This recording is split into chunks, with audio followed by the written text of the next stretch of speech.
بسم اللہ الرحمن الرحیم۔ باپردہ عورتوں سے گزارش جو مستورات چادر پہنتی ہیں، گاؤن پہنتی ہیں، تو یہ صحیح نہیں پہنتی ہیں۔ تو اگر پردہ آپ نے کرنا ہے میری ماؤں، بہنوں، بیٹیوں، تو صحیح پردہ کریں۔ مثلا اکثر جو مستورات پردہ کرتی ہیں وہ شریعت کے خلاف پردہ ہوتا ہے، پوزز ہم نے بنائے ہوئے ہیں۔ امام غزالی رحمۃ اللہ نے فرمایا جس عورت کا ایسا پردہ ہو جس کی طرف نامحرموں کی نظریں لپک جائیں، وہ بے پردہ عورتوں کے ساتھ قیامت کو جلے گی۔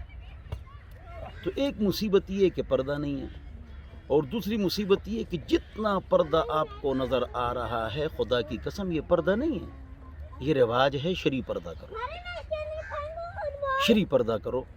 تو اکثر مستورات ہماری بہنیں، بیٹیاں، آنکھیں کھلی ہے، آدھا ماتھا، آبرو اور پلکے اور آدھی ناک اور آدھے گال یا وہ لگائے ہوا ہے ماسک، یہ پردہ نہیں ہے، یہ گناہ کبیرہ ہے۔ اس سے چہرہ کھولنا زیادہ بہتر ہے۔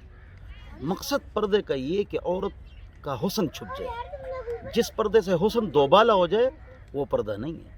یہاں ٹکیاں لگانا اور عجیب عجیب طریقے سے باندھنا، حضور اکرم صلی اللہ علیہ وسلم نے فرمایا وَلِيَخْرُجْنَ تَفِلَاتٍ، عورتیں گھر میں بن ٹھن کے رہے، باہر نکلے تو میلی کچیلی، حدیث ہے، بلکہ نماز کے لیے میلی کچیلی جائے، ابن ماجہ کی حدیث ہے۔ تو یہ آپ ایک غلطی کر رہی ہیں، اپنے آپ کو ٹھیک کریں۔ اگر مرد حضرات سن رہے ہیں تو اپنی بیٹیوں، بہنوں، ماؤں کا پردہ ٹھیک کریں، پیار سے، محبت سے، چھیڑو بھی مت، چھوڑو بھی مت، ان کو یہ کراؤ کہ بھئی صحیح چہرہ چھپاؤ، آنکھوں کی ڈھلیاں جس سے راستہ نظر آ جائے، ورنہ چہرہ کھولو بس۔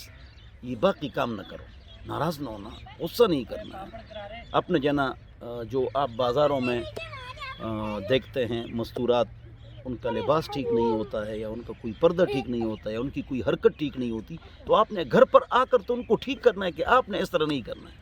جینز نہیں پہننا ہے، پینٹ نہیں پہننا ہے، ٹراؤزر نہیں پہننا ہے عورتوں نے۔ اور مرد حضرات اگر اسکول کالج یونیورسٹی سے مجبور ہیں، دفتر سے، تو وہ پہن لیں پینٹ کھلا ڈولا، مستور اعضاء نظر نہ آئے، تو جائز ہے۔ اللہ ہم سب کو سمجھ عطا فرمائے، دین پر چلنے کی توفیق نصیب فرمائے۔